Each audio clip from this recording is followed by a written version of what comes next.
என்னடா போண்டாவை நெத்தியில வச்சிருக்கிற? என்ன முழிக்கிற? நீ எல்லாம் பகல்ல பதுங்கிறன்னு தான் நைட்ல வந்திருக்கிற. டேய், என்னடா சைக்கிள் வச்சிருக்கிற? வண்டி டியூவைன் முடியலையே. பைக் எங்க? வித்துட்டு தண்ணி அடிச்சிட்டியா? அப்படிலாம் சொல்லாதீங்க, நாக்கு இழுத்துற போது. மகமாயி, இவரை மன்னிச்சிடு தாயே. மகமா ஏன்டா என்ன மன்னிக்கணும்? வண்டி எங்கடா? வண்டியை கோயிலுக்கு நேர்ந்து விட்டேனே. இந்த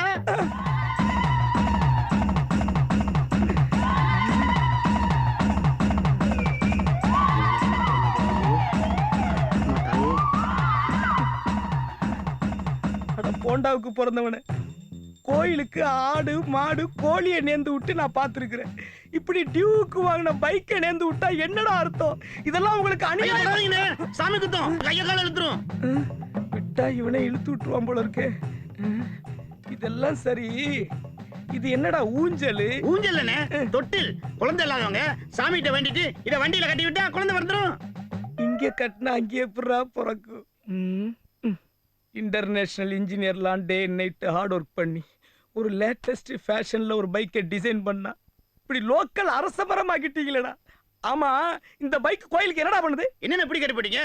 கோயிலுக்கு தான மெட்டீரியல், வெத்தலை, பாக்கு, பழம், பூ, அம்மனுக்கு பட்டு எல்லாம் இந்த வண்டியில போய் வாங்கிட்டு வர்றோம். அப்புறம் என்ன பண்ணுது? நைட்ல பூசாரி வீட்டுக்கு எடுத்து போயிட்டு காலையில குளிப்பாட்டி கொண்டு வந்து நிறுத்துவாரு. சாமியே பல்லக்குல போகுதான், பூசாரிக்கு புல்லட்டு கேக்குதாங்கிற பழமொழியை ப்ரூவ் பண்ணிட்டீங்களடா. ஆத்தா, என் பொண்டாட்டிக்கு பிரசவம் சுகப்பிரசவமா நடந்துருச்சுன்னா இவர்கிட்டே ஒரு வண்டியை வாங்கி உனக்கு நேர்ந்து விட்டுறா. ஆத்தா, என்ன பார்த்தா உங்களுக்கு எப்படா இருக்குது? பிரசவமா? சுப பிரசவத்தை எவனையும் காணா. பைக்கை சீஸ் பண்ணிடுவோம்.